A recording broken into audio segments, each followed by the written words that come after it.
ามเหล่าบุกเข้าถูกกลมศัตรูปากพวกแก้วแดงแซดแซงผู้ขานลบลู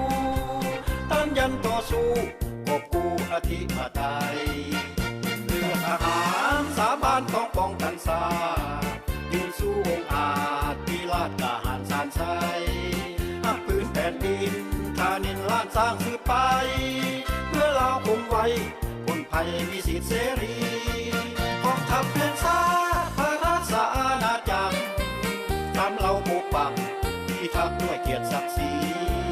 จับมือเหนียวแน่นหวงแขนแผ่นปาทัพพีไปมาหาบีขอพี่สีจางซาสายเพื่อทหารปราบมารแก้วแดงคุณชารัฐที่อุบาทพินาศปักรัฐปราศัยเราอยู่เป็นลาวสร้างลาวให้สีวิไลโลกจารึกไว้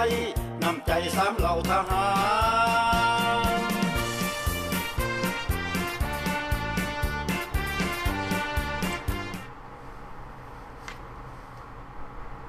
สบายดีท่านผู้ชมที่เคารพพบกันในแรงวันศุกร์วันที่3 กันยายน 2025ในประเด็นการเมืองของสปป.ลาวในเรื่อง เดิมที่พวกเราเว้ากันมาเล่ากันมาทุกวันเพราะว่าเหตุการณ์ต่างๆมันเกิดขึ้นอยู่ในสปป.ลาวนั่นมีแต่อุทกภัยมีแต่การจิบหายวายวอดต่อชาติต่อแผ่นดินรัฐบาลบ่เคยมีแผนการจะแก้ไขเพื่อให้พ่อแม่พี่น้องประชาชนคนลาวอยู่ในประเทศนั้นได้อยู่กันด้วยความปลอดภัยทุกวันนี้น้ำท่วมประเทศลาวนักก่อนเก่าหลายเท่าความท่วมทั้งภาคเหนือจนถึงภาคใต้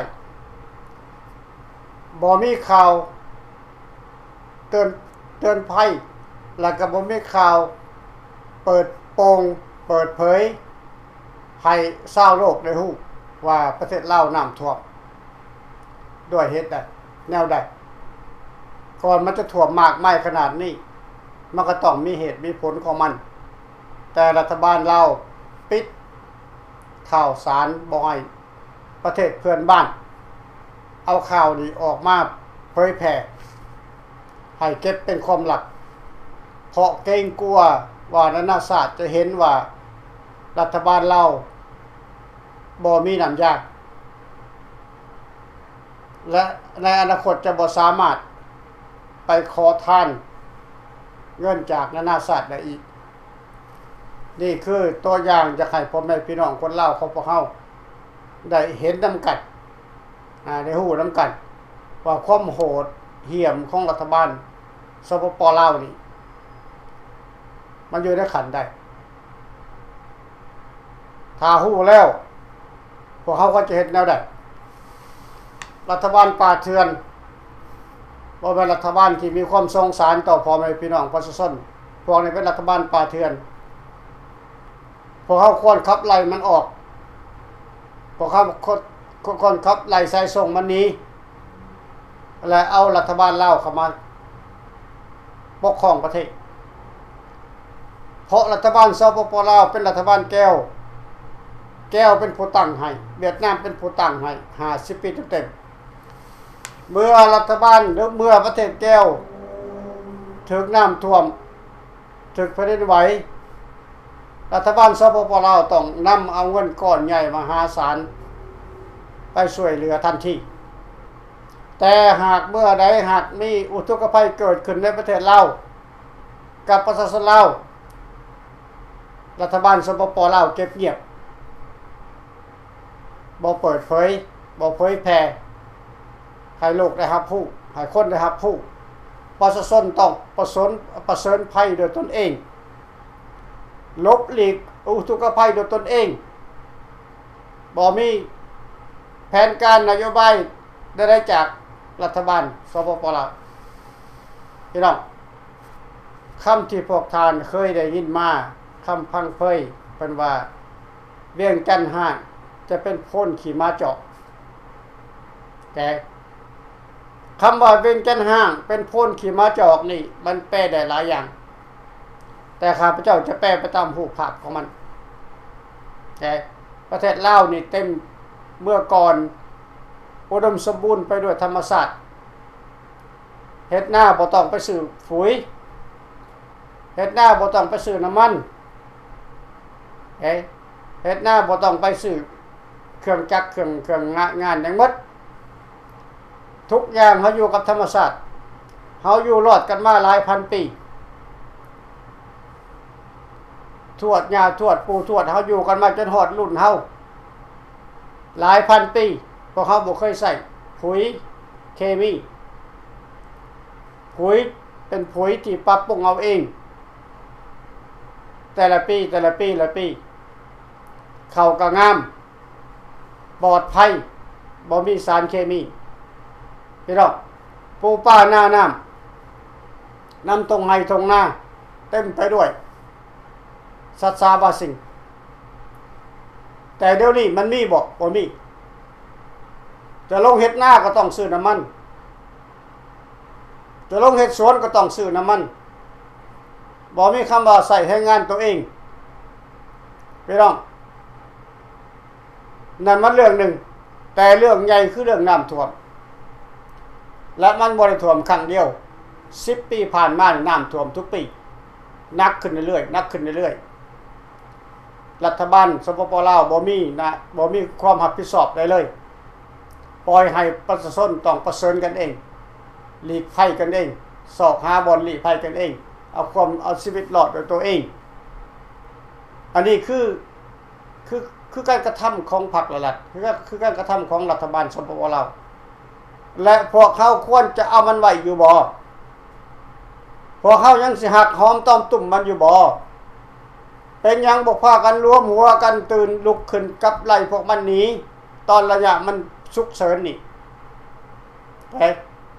ข้าพเจ้าบ่ได้บอกถึงคนกลุ่มหนึ่งบ้านหนึ่งเมืองหนึ่งต้องเว้าเบิดประเทศต้องรวมกันทั้งข้าราชการชั้นกลางชั้นต่ำชั้นสูงขับไล่พรรครัฐนั่นขับไล่จำนวนคน11ตัวนั่นที่เป็นหัวเลี้ยวหัวต่อให้รัฐบาลฮานอยนั้นขับไล่พ้นออกไปแล้วก็แล้วส่วนคนลาวที่อยู่ในสภาอยู่ในตำแหน่งพ่อบ้านเจ้าเมืองเจ้าแขวงผู้แทนราษฎรอันนั้นต้องเข้าร่วมกับประชาชนโค่นล้มอำนาจของไกรสอนโค่นล้มอำนาจของพรรคประชาชนปฏิบัติลาวและเอาอำนาจของพวกชนลาวเฮาลุกขึ้นมาเป็นหลักในการต่อสู้คำว่าพรรคประชาชนปฏิบัติลาวข้าพเจ้าได้ไปอธิบายไปหลายครั้งแล้วคือพรรคคอมมิวนิสต์แก้วแดงพรรคประชาชนปฏิบัติลาวเป็นพรรคการเมืองที่เข้ามาเหยียบหัวของประชาชนลาวของพวกเฮาบ่ให้คนลาวของเฮาออกนอกหูนอกทางและมันคุมอำนาจมา50 ปีพวกเขายังบ่มีการหนิงติงพวกเขายังบ่มีการลุกขึ้นปล่อยให้มันหนีบปล่อยให้มันเต็งปล่อยให้มันเหยียบทุกวันนี้พี่น้องข้าพเจ้าเว้าหลายครั้งหลายที่มาแล้วแต่ข้าพเจ้าเขาจะเว้าไปตลอดเพราะว่าจะเว้าไปตลอดจนกว่าว่ามันความจริงมันจะเกิดขึ้นพี่น้องความจริงมันคืออย่างสิ่งใดที่เขาจะขับไล่พวกนี้ได้พวกท่านก็ฮู้ว่าข้าพเจ้าจะบอกหมายถึงอย่างมีสิ่งเดียวที่เขาจะขับไล่พวกแก้วแดงนี่ออกจากอำนาจการปกครองในลาวนี่นับตั้งแต่นามสกุลพรหมวิหารนามสกุลศรีพันดอนเอานามสกุล2นามสกุลนี่ลงแล้วเบิดโลดอยู่ในประเทศลาวนี่ให้เข้าใจเพราะนามสกุล2ตระกูลนี่เป็นผู้คุมอำนาจอยู่ในประเทศลาวให้แก้วแดงพี่น้องต้องเข้าใจในวิธีการเมืองถ้าเฮาบ่เข้าใจในวิธีการเมืองเฮาก็ได้ตั้งแต่นั่งเบิ่งนั่งแนมนั่งเห็นแกคำว่าเวียงจันทน์ห้องเป็นเพ่งขิมาจอกก็คือว่าน้ำท่วมบ้านท่วมเมืองให้หน้าตากาก็จะทำงานบ่ได้มันจะเป็นขี้ต้มมันจะเป็นขี้เหนียวบ่สามารถจะทำการเกษตรได้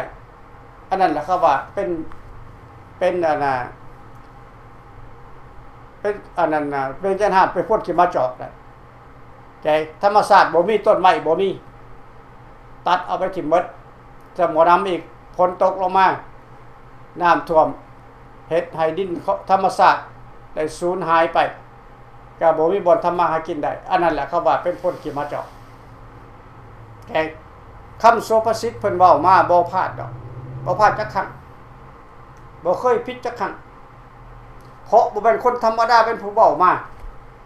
เป็นผู้ที่มีเส้นเป็นผู้ที่มีจิตวิญญาณมองเห็นอนาคตของเราได้สมัยก่อนว่าเราจะเป็นเอาใดเพิ่นบอกว่าแผ่นดินสิปีนประเทศลาวแผ่นดินสิปีน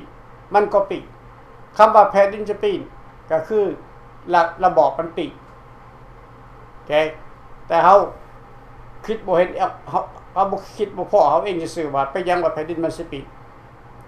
ข้าพเจ้าอายุ5-6ปีข้าพเจ้าได้ยินแล้วผู้เฒ่าเพิ่นเว้ากันว่าแผ่นดินจะปีนแผ่นดินจะปีนบ่แม่นแผ่นดินไหวได้แผ่นดินจะปีนเพิ่นว่าแต่เฮาก็บ่เข้าใจว่ามันเป็นเรื่องการเมืองแต่ความต่อมามันก็เกิดจริงระบบการปกครองเปลี่ยนแปลงอยู่ในเราแผ่นดินก็ปีนคนตายมากมายคนตายเป็นจังตายพวกเราแดงครับจับเอาไปขาแกเหตุการณ์ต่างๆนับว่าหุ้นแห้งขึ้นจึงเหตุให้คนเล่าในประเทศพากันอพยพหนีจากประเทศเรามาอยู่ต่างประเทศจนกลายมาเป็นเล่านอกเป็นเล่าต่างประเทศทุกวันนี้มีอยู่ทุกประเทศย้อนยังก็ย้อนความกดขี่ข่มเหงของรัฐบาลคอมมิวนิสต์เข้ามาบ่ได้ปฏิบัติตามกฎที่สนธิสัญญาเวียงจันทน์ที่ได้ตกลงกันเมียนจดสนธิสัญญาเวียงจันทน์173เอาไปจุดไฟทิ่มคิดว่าจุดไฟทิ่มแล้วมันจะเบิดไปพี่น้องอันนั้นความโง่จ้าของผู้นำของสปปลาว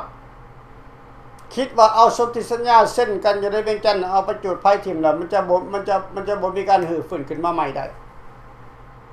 แต่จริงถ้าเฮาบ่กล้าเฮาบ่สามารถจะหือฟื้นขึ้นมาได้คือข้าพเจ้าเว้าทุกวันนี่แหละมีองค์การใดจะเว้าถึงสนธิสัญญาเวียงจันทน์เป็นหลักในการโฆษณาในการเผยแพร่แต่ละวันมีองค์การใดบอกสนธิสัญญาเวียงจันทน์บ่มีดนเว้าเท่านึง5-6เดือนเว้าเท่านึงพี่น้องการต่อสู้เขาต้องมีอันยึดมั่นที่มันจะเป็นไปได้ว่ามันจะสู่ไปแบบล่มแรงๆเขาต้องตั้งที่มันให้ดีแล้วเขาจะเฮ็ดนำพาขบวนการต่อสู้ไปวิธีใดนั่นคือการต่อสู้ทางด้านการเมืองสปปลาวนี่คันมันบ่มีความผิดน่ะมันเอาเรื่องกับทหารกล้ามานานแล้วมันเอาเรื่องกับทหารกล้ามารุ่นแล้วแต่มันมีความผิดคำที่เขาบอกออกไปคำที่เขาเผยแพร่ออกไปคำที่เขาโจมตีออกไปล้วนแล้วแต่มีแต่ความจริงทั้งหมดแล้วเขาก็มีหลักฐานอีกเขามีหลักฐานอีกเขาสามารถขึ้นฟ้องศาลบอกกันได้ถ้าสปปลาวพร้อมมือใดสิไปเจอกันอยู่ศาลเขาก็พร้อมที่จะประเสริฐหน้ากับรัฐบาลสปปลาวอยู่ในศาลเจนีวาหรือว่าศาล ICC เขาก็พร้อมว่ามันเขาบ่พร้อมเขาเคยบอกไปเรื่อยๆว่าถ้ารัฐบาลสปปลาวนี่พร้อมเมื่อใดที่อยากจะประเสริฐหน้ากันกับรัฐบาลฟรีลาวกอเวอร์เมนต์หรือว่า3เหล่าทหารกล้าอยู่ในศาลโลกเฮาพร้อมทุกเวลาเอาศาลโลกอยู่อเมริกาก็ได้บ่ต้องไปอันนั้นในเฮกดอกมาอเมริกานี่ให้ง่ายแกถ้าพวกสหายทั้งหมดนั่นมั่นใจว่าพวกสหายนั่นปกครองประเทศลาวถูกต้องตามกฎหมายถูกต้องตามสัญญากันแกถ้าสหายนั่นเฮ็ดตามกฎเกณฑ์สัญญาโครงการ18ข้อมันบ่มีการโจมตีกันหรอกแล้วมันก็จะบ่มีอพยพไปอยู่ต่างประเทศไม่ใช่มันจะมีอพยพก็เพราะสหายนี่บิดเบือนสัญญาบิดเบือนแล้วจังบ่แล้วอีกต้องจับกุมรัฐบาลฝ่ายขวานี่คนของรัฐบาลฝ่ายขวานี่ไปฆ่าล้างเผ่าพันธุ์ไปยิงเป้าคำว่าแมสเกอร์แต่ ฆ่าแบบร่วมหมู่ฆ่าคนเป็นหมื่นๆคนจับไปฆ่ายิงเป่าพี่น้องตามใจสอบนี่คือความจริงและยังบ่ทันมีคดีอยู่ในศาลโลกในเมื่อก่อน30 กว่าปีเกือบ40 ปีผ่านไปโดยบ่มีคดีอยู่ในศาลโลกย้อนหยังย้อนรัฐบาลภายขวาบ่นำเอาเรื่องนี้เสนอต่อศาลโลกเรื่องที่มันขึ้นกับตัวเองเรื่องที่มันเกิดขึ้นกับตัวเองบ่มีไผนำขึ้นศาลโลกจนกลัวทหารกล้าออกมาจึงนำคดีนี้ขึ้นต่อศาลโลกจึงมีการเรียกร้องให้รัฐบาลสปป.ลาวขึ้นศาลโลกคือศาล ICC และรัฐบาลลาวก็บ่กล้าจะประเสริฐหน้าอยู่ในศาลโลกบ่กล้าจะขึ้นศาลโลกก็หลีกเลี่ยงมาขอเวลามาเดดไลน์ก็เป็นปี2025นี่ก็ยังสิ5-6 เดือนก็เบิดเวลาแล้วพี่น้องอันนี้คือการหลีกเลี่ยงคดีอยู่ในศาลเพราะพรรคคอมมิวนิสต์บ่ว่าประเทศใดทำผิดแล้วบ่ยอมรับผิดบ่ยอมขึ้นศาลโลกทุกประเทศผู้นำของรัฐของอันนั้นประเทศคอมมิวนิสต์น่ะฆ่าคนตายเป็นหลายแสนคนบ่ยอมขึ้นศาลโลกเพราะความผิดของกระเจ้าเขาบ่กล้าขึ้นศาลโลกถ้าขึ้นศาลก็ต้องถูกศาลจับเขาฮู้ความผิดของกระเจ้ามากมายเขาจึงบ่ขึ้นศาลโลกแต่เฮ็ดจังได๋เขาก็บ่ขึ้นแต่อย่างน้อยเฮามีคดีไว้อยู่ในศาลโลกไว้แล้วพี่น้องเดี๋ยวนี้ข้าพเจ้ายังซอกหาวิธีทางอยู่จะเฮ็ดวิธีใดในขั้นต่อไปเพราะในศาลโลกน่ะมันจบกันแล้วในศาล ICC นั่นมันจบกันแล้วเพราะในศาลได้เรียกร้องไปแล้วรัฐบาลสปป.ลาวขอต่อเวลา5 ปีตั้งแต่ปี2020ถึง2025นี่ก็2025จะหมดแล้วพี่น้องเมื่อว่ามันบ่กล้ามากขึ้นศาลเฮาก็ต้องหาวิธีใหม่ซึ่งข้าพเจ้ายังดำเนินงานกันอยู่ได้ดีเมื่อไรข้าพเจ้ามีข้อมูลความจริงแล้วข้าพเจ้าจึงจะมาเผยแพร่ให้รู้จักนี่คือการต่อสู้ทางด้านการเมืองเขาจะเห็นวิธีใดเขาจะลบล้างระบอบคอมมิวนิสต์ในลาวนี่ออกไปให้ได้แจ้งโลดบ่มีย่านกลัวกับกฎหมายขอได้เลยเพราะเขาออกมาสิ่งเดียวที่เขาอยากได้ก็คือเปลี่ยนแปลงระบบการปกครองการเปลี่ยนแปลงระบบการปกครองก็มีแต่2 เรื่องคือเอาลัทธิคอมมิวนิสต์ออกไปและเอาลัทธิเสรีเขาไปแทนนี่คือวิธีการของ3 เหล่าทหารกล้าหรือว่าFree Lao Government จึงเรียกร้องไปถึงพ่อแม่พี่น้องประชาชนคนลาวทุกคนนักเคลื่อนไหวทุกคนให้เข้าใจว่านโยบายของ3 เหล่าทหารกล้าหรือว่าFree Lao Government นี้เขาเล็งใส่ในการเปลี่ยนแปลงระบบการปกครองโดยเอาสนธิสัญญาที่ได้เซ็นกันไว้ในวันที่7 กุมภาพันธ์ 73นั้นขึ้นมาต่อรองกับสหประชาชาติมาเรียกร้องให้สหประชาชาตินี่เข้ามาแก้ไขเรื่องปัญหาที่มันเกิดมา50 ปีที่รัฐบาลสปป.ลาวยึดอำนาจไปในวันที่2 ธันวาคม 2575นั้นขึ้นมาศาลโลกใหม่เพื่อมาเคลียร์กันใหม่พี่น้องอยากให้ทุกคนเฮาได้เข้าใจสบายดีกันเคสบายดีดร.ฟรีข้าพเจ้าเองเคเด้อแล้วขอบใจที่โทรเข้ามาขอสนับสนุนท่านดร.ฟรีออกมาแถลงข่าวนี้มันถูกต้องตามกฎหมายของพวกที่วางไว้เนาะดร.ฟรีเนาะแม่นแล้วถูกต้องขอบใจเฮาต้องเอาสัญญาเนี่ยเฮาบ่ทิ่มว่าจักเทื่อดอกสัญญานี่ถึงบ่ได้มันบ่ตายมันบ่ตายด้วยสัญญานี่มันสิตายหยังเพราะว่าหลายประเทศรับรู้นำพวกเฮาว่าแต่พวกเฮามันทุกคนพร้อมใจกันเนาะดร.ฟรีเนาะแม่นมันก็ต้องได้แน่นอนถ้าพ่อแม่พี่น้องประชาชนลาวหมดทุกทุนทุกเผ่าทุกชาติทุกคนออกมาร่วมใจกัน ขึ้นมาเรียกเอาสัญญานี่ขึ้นไปสู่สัตว์โลกมันก็ต้องตายแน่นอนแม่นแล้วดังนั้นมันจะเสยเมื่อยมันเฮ็ดคือหมูกินห้ำนี่เนาะดอกเตอร์คนนี้เนาะบ่สนใจหยังหมดมันย่านของเฮาเลยมันจังเสยอยู่มันบ่กล้าค้านตอบคันมันผิดนั่นโอ้ยมันเอาแต่โดนแล้วคันมันบ่มีความผิดนะอันนี้พอเว้าออกมาหามันก็เสยอยู่คือมาปลาหำนี่โอ้สัวนั่นล่ะความสั่วของพวกรัฐบาลคอมมิวนิสต์พวกพรรครัฐนั่นไผก็ฮู้แล้วแต่ก็บ่กล้าลุกขึ้นมาตอบโต้เขาแบบพวกเฮามีคุมกันเมืองใดก็บ่มีว่าจักแต่ว่าสัญญาน่ะมีแต่ว่าสิทธิมนุษย์นั้น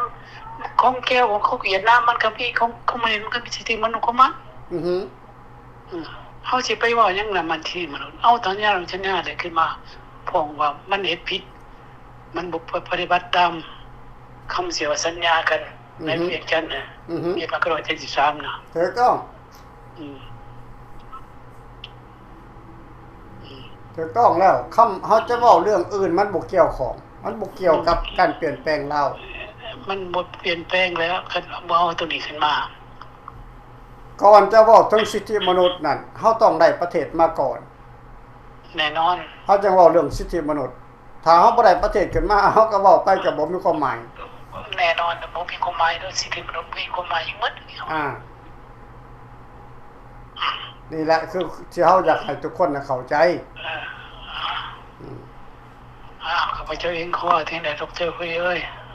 โอเคเข้าใจขอบใจหลายๆท่านที่แค่ขอบใจโอเคขอบใจบาย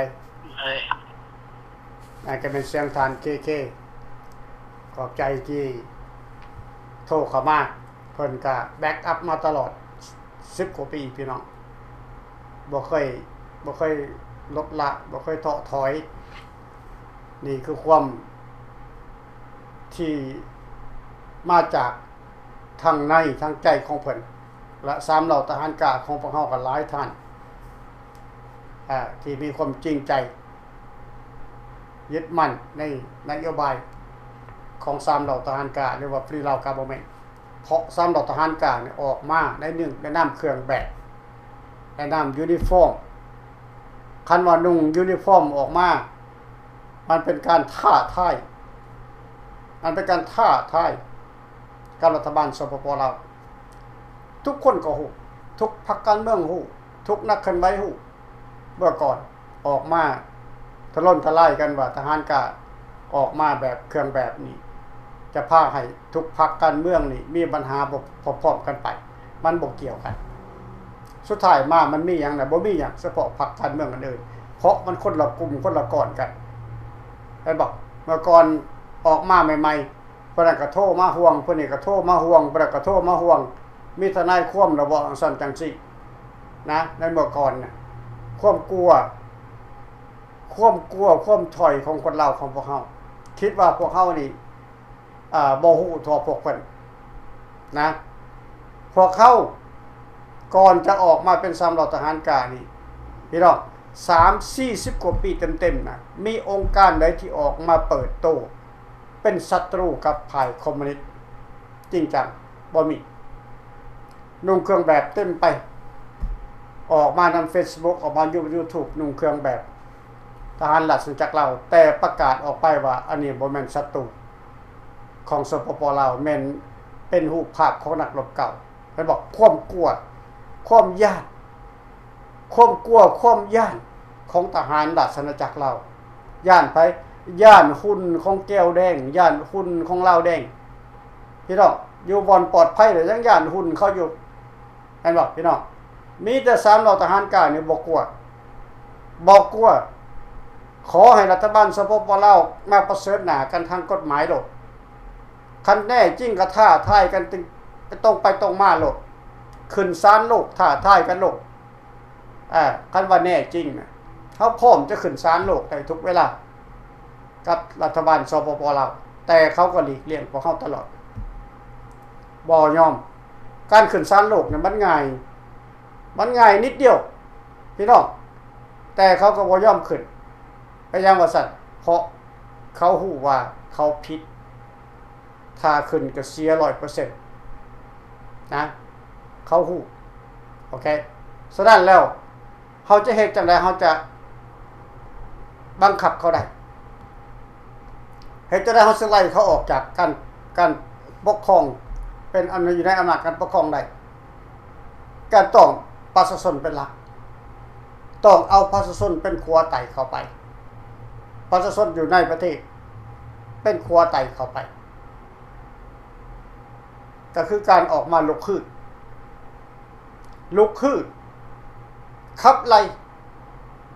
รัฐบาลเผด็จการออกจากอำนาจการปกครองใส่สนธิสัญญาโครงการ18ข้อที่ได้เคยเซ็นสัญญากันไว้กับอีกเล่าอีกฝ่ายหนึ่งคือฝ่ายขัวก็คือฝ่ายรัฐบาลFederal Governmentคือฝ่ายทหารกล้านี่แหละคือรัฐบาลฝ่ายขัวที่จะเป็นหัวเลี้ยวหัวต่อให้พวกท่านอยู่ในระหว่างการเปลี่ยนแปลงการเมืองอยู่ในประเทศอยู่ในระหว่างการเปลี่ยนแปลงระบบการปกครองอยู่ในประเทศก็เป็นทหารกล้านี่แหละFederal Governmentนี่แหละจะเป็นหัวเลี้ยวหัวต่อให้พวกท่านทั้งด้านแล่นทั้งด้านกฎหมายทั้งนานาชาติต่างๆประเทศก็แม่นพวกเขานี่แหละจะเป็นผู้วิ่งเต้นให้พวกท่านพวกเขาประกาศขนาดนี้นะความมั่นใจของพวกเขาสูงขนาดใดเขาจึงประกาศได้และพรรคการเมืองอื่นๆกลุ่มการเมืองอื่นๆพวกท่านเห็นเขาเว้าแบบนี้บ่ข้าพเจ้าบ่เห็นไผเว้าแบบนี้จักคนบางอย่างก็ออกมาให้มาด่ากันเท่านั้นไปบอกพี่น้องสิ่งที่เฮาเฮ็ดไปนี่มันจะได้ประโยชน์ก็เมื่อว่าเฮาจริงจังกับมันเฮาเฮ็ดหยังก็ต้องเฮ็ดให้มันสำเร็จเฮ็ดให้มันถึงทองมันจึงจะเกิดเกิดผลก็บ่ซั่นก็ไปคือข้าพเจ้าว่านี่ล่ะเรือล่มกลางทางไปบ่ฮอดฝั่งย้อนการต่อสู้มันบ่เข้มแข็งนะมันต้องเข้มแข็งการต่อสู้วง President Trump เพิ่นเฮ็ดนี่เพิ่นบอกพี่น้องมันมีในใส่300 กว่าปีน่ะที่อเมริกานี่น่ะเกิดขึ้นมาน่ะใช่บ่มีสมัยใดที่ว่าอันนั้น Homeland Security รัฐมนตรีกระทรวงอันน่ะทหารนี่กระทรวงอันนั้นน่ะป้องกันประเทศแกรัฐมนตรีแฮกเปิดหน้าจอทีวีทั่วโลกได้เห็นออกมาเน้นนักให้ทหารของสหรัฐอเมริกาต้องเข้มแข็งให้ผู้นำของทหารทุกขั้นตอนนับในพ้นขึ้นไปจากพ้นจัตวาจนหอดพ้นเอกนะต้องเข้มแข็งต้องฝึกหัดต้องอยู่ในกูดเชคว่าซั่นซะให้สุขภาพเข้มแข็งบ่ให้ตุ้ยเพี้ยบ่ให้เป็นจังซั่นพี่น้องซึ่งในสมัย300 กว่าปีผ่านไปนี่บ่มีโอเคแต่ไปยังท่านPresidentเพิ่นเฮ็ดเพราะว่าอยากให้อเมริกาที่เข้มแข็งแต่เฮาก็คือกันทหารกล้านี่ก็คือกันทหารกล้านี่เป็นทหารกองหน้าให้ภายรัฐบาลราชอาณาจักรพี่น้องเป็นผู้กองหน้าเพื่อป้องกันและแก้ไขประเทศเราพี่น้องเป็นกองหน้าที่จะแก้ไขปัญหาความทุกข์ยากของชาติของบ้านเมืองเห็นบ่ข้าพเจ้าจึงเว้าเรื่อยๆให้พวกท่านเข้าใจว่าการมาของ300ทหารกล้านี่บ่แม่นว่าสิมาแล้วเว้ากันลิ้นๆเว้ากันม่วนๆพี่น้องมันฆ่ากันอยู่บนไสปัจจุบันนี่เหมือนกับรถฆ่าขี้ต้มในปัจจุบันนี่ขี่ไปแล้วขดระยะหนึ่งตกขี้ต้มทหารกล้าก็คือกันก็ไปตกขี้ต้มอยู่บ่ไหนเพราะบ่มีคนออกมาช่วยอันน่ะปัวแป้งถนนหนทางโอเคฮักไปบ่ฮอดโอเคบ่มีต้นทุน ให้บอกพี่น้องฉะนั้นแล้วการต่อสู้มันจึงบ่ว่องไวบ่ทันกับเวลาแต่พวกเฮาก็บ่ถอยพวกเฮาบ่ท้อมีหน่อยพวกเฮาก็คอยกันไปพี่น้องจนกว่าเฮาจะไปถึงเส้นชัยอยากไหวให้ข้านอยากงานให้แล่นแต่นั่นก็คือความสมประสิทธิ์ความหนึ่งที่เฮาประจำใจกันไว้เท่าทุกวันนี้อย่าลืมว่าทหารกล้าฮักก็ออกมานี่ฮักก็ออกมานี่มายืนตัวเป็นขบวนการพรรคการเมืองเพื่อต่อต้านกับลัทธิคอมมิวนิสต์สปป.ลาวนี่ฮักก็ออกมานี่บ่ได้นานเพราะเท่าใดพี่น้องเฮาก็ยังก้าวหน้าไปใกล้ครึ่งใกล้ 50% ไปแล้วในการต่อต้านลัทธิคอมมิวนิสต์อยู่ในลาว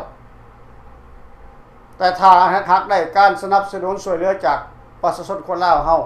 มันก็จะเพิ่มขึ้นกว่านั้นไวกว่านั้นเพราะเฮาบ่ได้อยู่เฮาบ่ได้เศร้า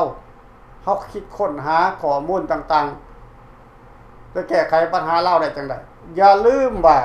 ในอนาคตนี่บ่แน่ในอนาคตนะเมื่อใดจีนแดงเข้ายึดไต้หวันจีนแดงประกาศไปแล้วว่าจะบ่ให้เกินปี 2027 ถ้าหากไต้หวันบ่ยอมขึ้นกับจีนแดงแบบสันติวิธีจีนแดงจะเข้ายึดประกาศสงครามกับไต้หวันและพี่น้องคิดบ้างว่าบ้านบ่แม่นแต่สงครามจีนแดงกับไต้หวันได้ถ้าไต้หวันเกิดสงครามญี่ปุ่นก็เกิดสงครามเกาหลีใต้ก็เกิดสงครามเกาหลีเหนือก็เกิดสงครามรัสเซียก็เกิดสงครามอินเดียก็เกิดสงครามเพราะอินเดียก็ต้องซอยจีนรัสเซียก็ต้องซอยจีนเกาหลีเหนือก็ต้องซอยจีนญี่ปุ่นก็ต้องซอยไต้หวันเกาหลีใต้ก็ต้องซอยไต้หวันมีแต่ประเทศลาวประเทศไทยประเทศพม่าประเทศเขมรพี่น้องบ่ฮู้ว่าเขาจะเดินทางเส้นใดฟิลิปปินส์ก็ซอยไต้หวันมาเลเซียก็ซอยไต้หวันอินโดนีเซียก็ซอยไต้หวันยังแต่ลาวพม่าไทยเขมรพม่ามันก็ต้องเกิดสงครามแห้งขึ้นพม่ากับพม่าได้เบื่อว่าสงครามโลกมันเกิดสงครามบริเวณโลกกับสงครามมันเกิดใหญ่ขนาดนั้นในอาเซียคาเดของพวกเราพม่ามันก็ต้องเกิดสงครามภายใน Civil War เพราะคนพม่าเขาบ่ยินยอมจะให้เผด็จการปกครองประเทศเขาต้องการเปลี่ยนแปลงเขมรก็จะเกิดสงครามกับไทยลาวจะเกิดสงครามกับไผเฮาก็บ่แน่แต่เดาเอาซื่อๆเดาเอาตามที่เฮาฮู้จักมาเมื่อใดเขมรเข้าตีไทยเป็นจริงจังจริงจังลาวก็ต้องร่วมมือกับเขมร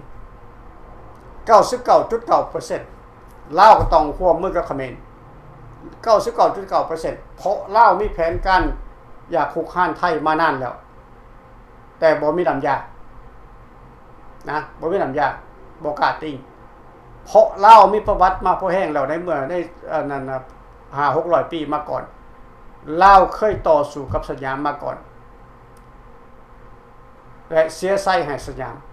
ามเขาเผาเวียงจันทน์สยามเขาขา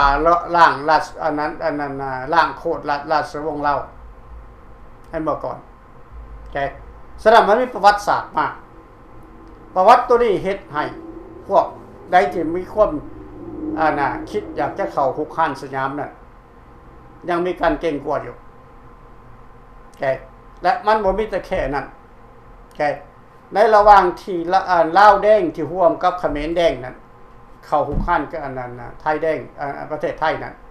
พี่น้องไทยก็ต้องอาศัยไผแน่นอนไทยก็ต้องอาศัยรัฐบาลราชอาณาจักรลาวไทยก็ต้องการอาศัยทหารกา แน่นอนพี่น้องบ่มีประเทศใดดอกที่ว่าอันน่ะเบิ่งอันน่ะว่าพวกเขาบ่มีคุณค่ามีคุณค่าแต่มันบ่ถึงเวลามันสิสึก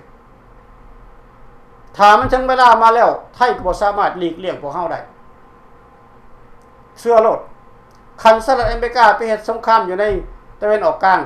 ยังไปจ้างพวกเคิดเป็นผู้ที่พวกเคิดเป็นผู้ก่อการร้ายอเมริกายังจ้างพวกเคิดเนี่ยไปเฮ็ดสงครามแต่นั่นคือติ๊กแต๊กในการเมืองพี่น้องสบายดีท่านน้ำแทน สบายดีทานดรพอดี เจ้าสบายดีเซินเลย ถึงจะได้กะได้ขอเขามาร่วมในรายการแต่ละมือกับพ่อให้พี่น้องได้เข้าใจเนาะ แม่นล่ะ การต่อของเฮาถึงจะได้กะเฮาก็มีความมั่นใจอยู่ในการต่อสู้ของพวกเฮาก็ขอให้พี่น้องพ่อแม่อาเอื้อน้องเฮาคนที่ฮักได้แป้งเขามาช่วยกันร่วมกันการต่อสู้มันบ่หยุดแต่แค่นี้คือทานดรปฏิว่ามันยังยาวอยู่พี่น้อง อือฮึ เดี๋ยวเรื่องจะได้กับฝากคนมาคมแพงเด้อพี่น้องแล้วก็ที่ปรึกษาพี่ดาวกอร์เมนต์ที่ทุกๆทานแล้วก็สมาชิกทหารกะเฮาทุกๆครอบครัวถึงได้กับพบกับข้าพเจ้าน้ำแข็งผู้เก่ามาสิปวแต่ความจริงขอออกมาเฮ็ดห้องถึงพี่ถึงน้องมื้อนี้ข้าพเจ้าจะออกไปทาง8น้อย1นอทานดรไป ตามสบายเพราะว่าข้าพเจ้าเห็นเขื่อนน้ำเงียบแตกนะครับน้ำเงียบท้องแตกรัฐบาลก็แบบกับซื้อแบบเดียวกันกับเขื่อนเลยเงียบเลยเงียบแท้นี่ข้อมันบ่เหมาะสมว่าเป็นรัฐบาลนะแม่นล่ะ เนี่ยน้ำท่วมแต่ละหมู่บ้านแต่ละเขตแต่ละแขวงน่ะคือกันมันก็เงียบหมดมันบ่เห็นเรือกระบะหน่อยแบนลำหนึงไปหาดึงเอาเช้าบ้านเช้าหมู่เช้าหยังเข้ามาแล้วก็เอามากองกันไว้นั่งหิวข้าวอยู่หั่นอันนี้เฮาเอาความจริงมาเว้าแม่นบ่ได้ทานเพื่อการช่วยเหลือทุกรูปแบบบ่มีเลยสปป.ลาวนี่บ่มีเลยเคลื่อนแจกก็แม่นเคลื่อนรัฐบาลตัวแตกแม่นบ่ได้แม่นแล้วรัฐบาลตัวเป็นคนให้สร้างรัฐบาลตัวเป็นคนสร้างเขื่อนเมื่อมันทำร้ายพี่น้องประชาชนน่ะมนต์อุยปุยแล้วคือบ่มีความรับผิดชอบหยังถ้าว่าประเทศใดรับประกันในเขื่อนตัวนั้นก็ให้ประเทศนั้นน่ะมาออกมาช่วยเยียวยาพี่น้องประชาชนน่ะแม่นบ่น่ะแม่นล่ะอันนี้บ่มีหยังเลยเขาเม็ดนึงก็บ่เห็นน้ำกดนึงก็บ่เห็นก็ว่านี่มีแต่ประชาชนช่วยกันเองแล้วก็อยากฝากถึงพี่น้องฮักบ้านเกิดที่ว่าพากันออกมาในโซเชียลมีเดียว่าฮักบ้านเกิดนั่นเห็นเคลื่อนแต่ขนาดนี้เป็นหยังบ่พากันหอบเงินหอบคำไปช่วยเขาแหน่แม่นบ่น่ะว่าฮักบ้านเกิดเนาะอันนี้ข้าพเจ้าบ่ได้อ้างตีอันนี้ข้าพเจ้าได้ฟังความเว้าเขาข้าพเจ้าได้เอาหยิบประเด็นนี้ออกมาเว้าน้อยนึงเพราะว่าพวกเจ้าเป็นข้อกับพวกสปป.ลาวเป็นข้อพวกกับลาวแดงแม่นบ่ไม่เรียกร้องต้องการกันอยู่ในนี่ว่าฮักบ้านเกิดนั่นนี่จะเข้าไปช่วยเหลือจังซั่นสิเอาไปช่วยแม่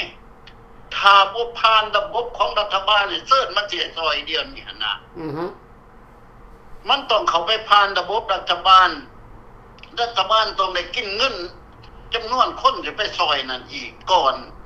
จะไปถึงพี่น้องประชาชนบางเทื่อบ่ไปถึงซ้ำมันบ่ฮอด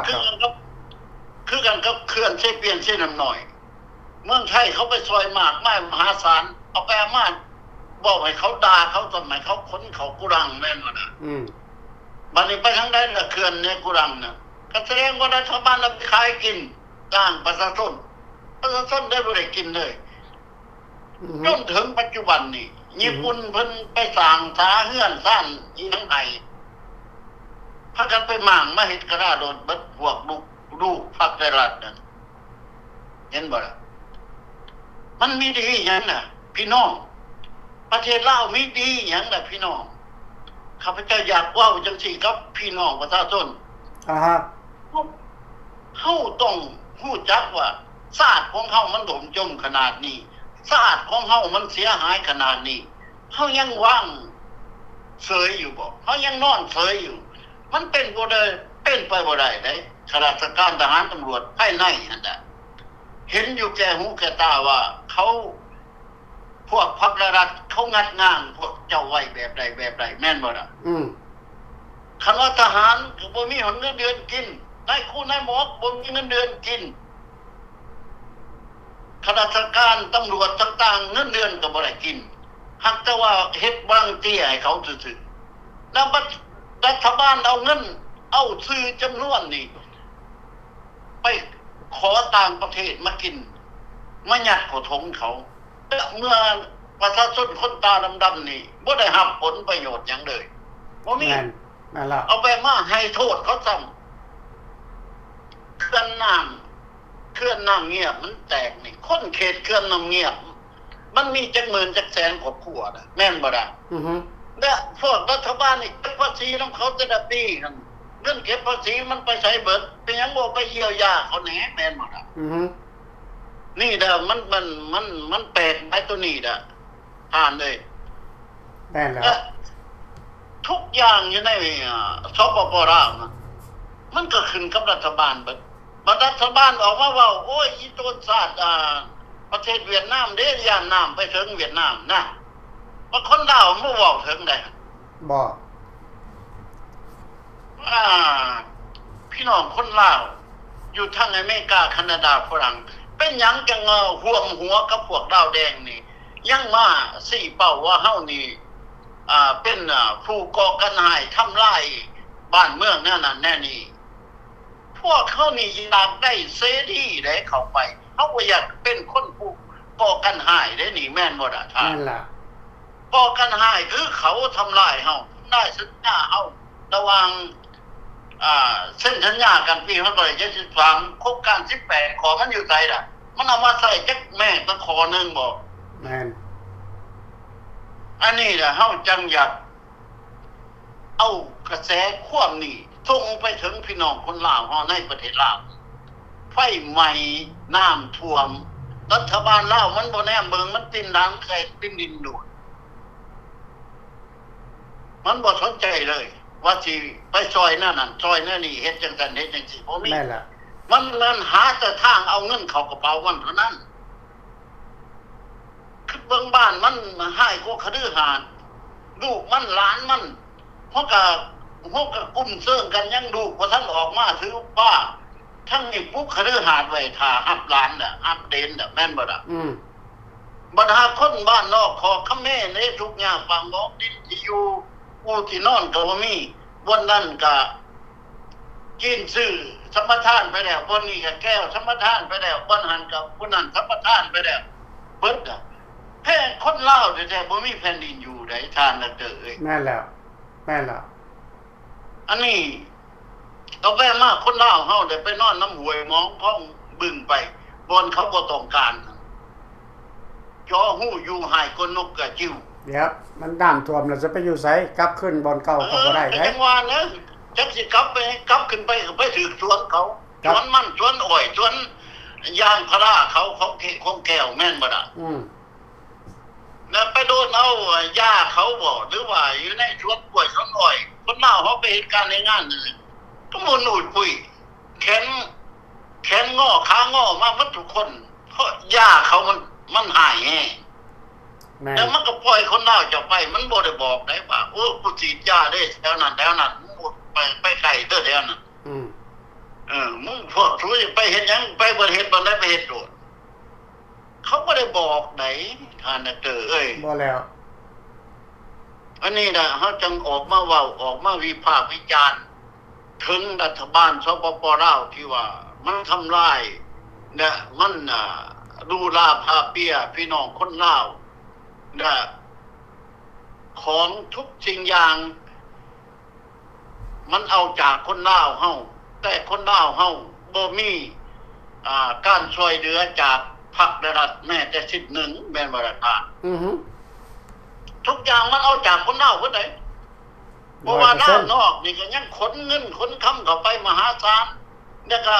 ตามวัดตามว่าอีกขนเงินเข้าไปหาพรรครัฐเอาไปให้คูณหางคูณมีมันเมื่อไรคูณสร้างสาประเทศได้ทานนักเอ้ย แม่นแหละ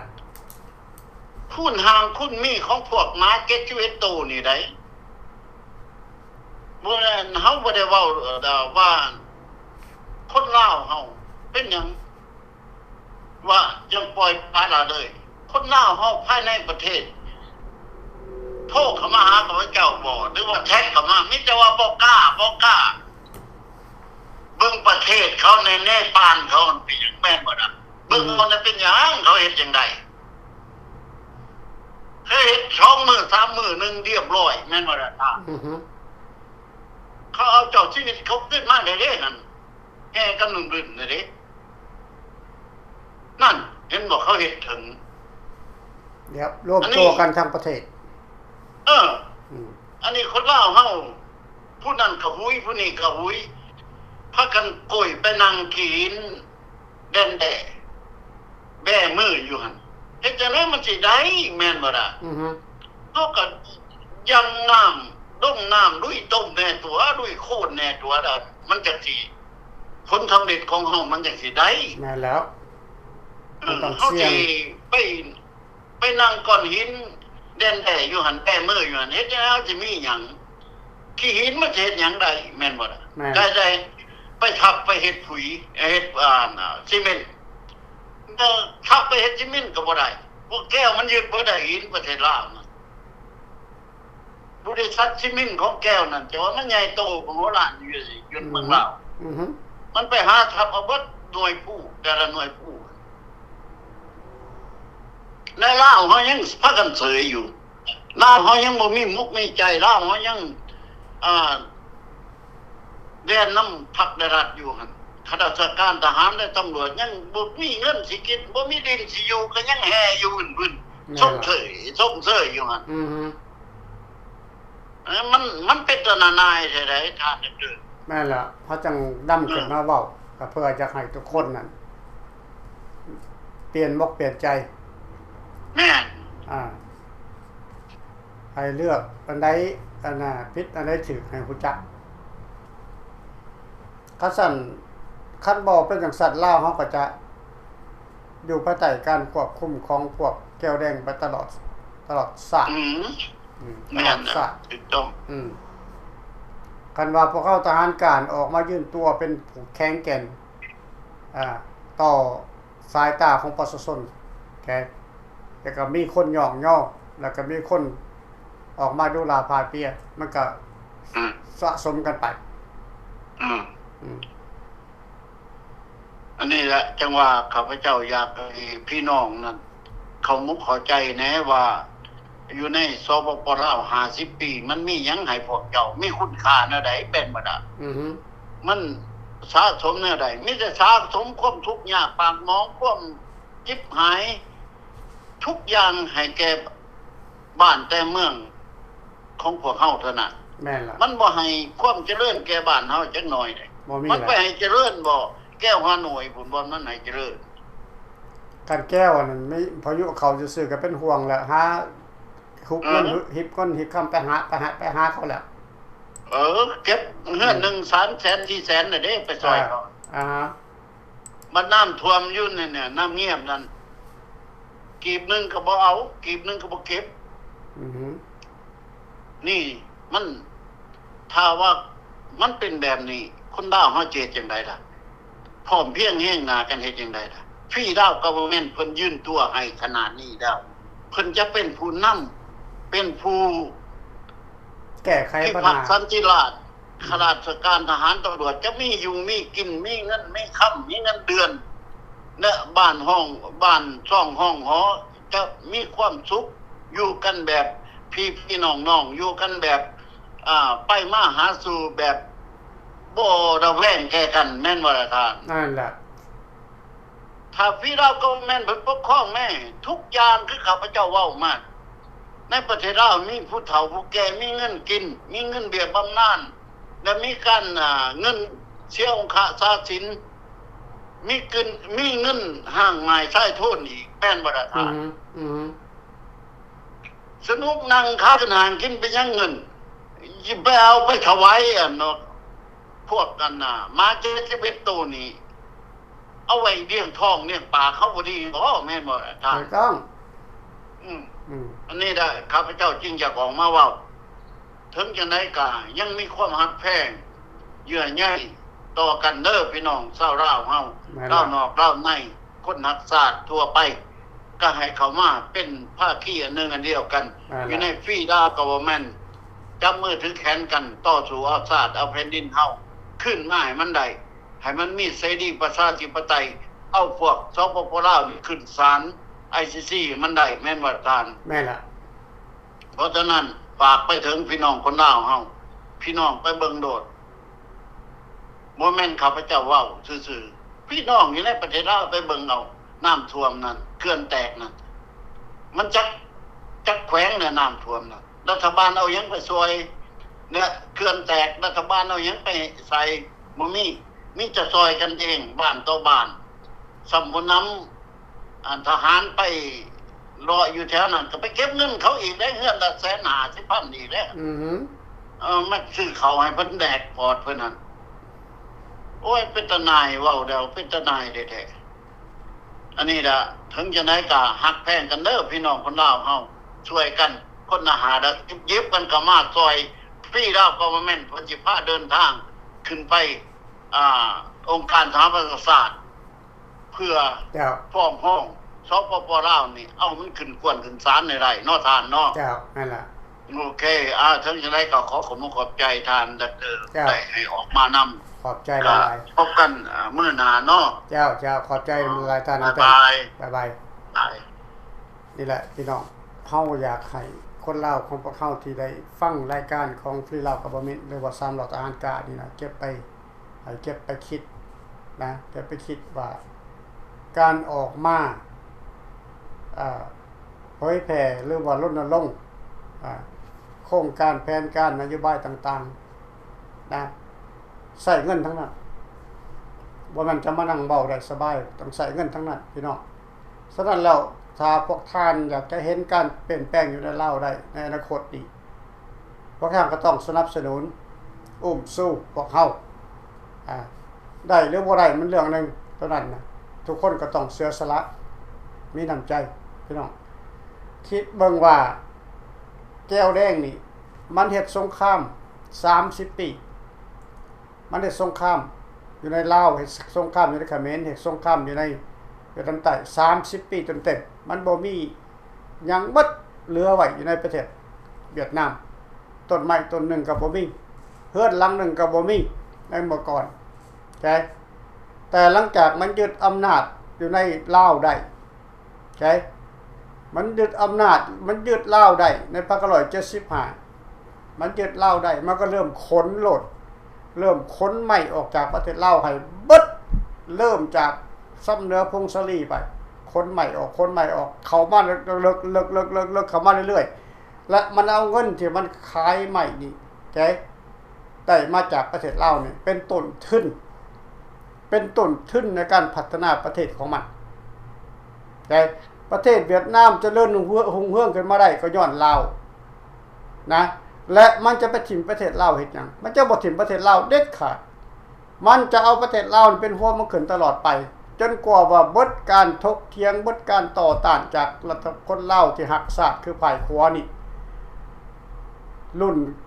ที่หักศาสตร์ฝ่ายขวาตายบ่แล้วนี่มันจังจะยึดเอาประเทศลาวเป็นประเทศเวียดนามเป็นทางการไปเลยประกาศให้โลกรับรู้ว่าลาวขึ้นกับลาวเป็นเวียดนามไปเลยแบบเดียวกับรัสเซียยึดเอาดินแดนของยูเครนแบบเดียวกับจีนจะยึดเอาแผ่นดินของไต้หวันแล้วก็ละลายประเทศที่เขาเฮ็ดกันมาพี่น้องนั่นนำเอาไปเป็นแบบอย่างตัวอย่างถ้าลาวเฮานี่บ่ลุกขึ้นมาช่วยกันปกป้องแผ่นดินลาวของพวกเฮานี่พวกเฮาจะเสียชาติเสียแผ่นดินเฮาจะบ่มีบ่งอยู่ลาวก็จะกลายเป็นเผ่าที่เข้ามาอยู่ในประเทศลาวของพวกเฮาพวกท่านก็เห็นแล้วครับเจ้าบ่เว้าสื่อเว้าเสียง เนาะอยากให้เข้าใจเอาขอขอบใจนะขึ้นมาเนี่ยขอบใจน้ำท่านน้ำแทงขอบใจน้ำท่านเคขอบใจน้ำท่านผู้ชมขอบใจน้ำผู้ที่อุดหนุนสู้ขอบใจน้ำผู้ติดตามติดชมในรายการของ3หล่อทหารกะเนาะพบกันใหม่ในมื้อหน้าขอบใจ สาบานของปองกันสา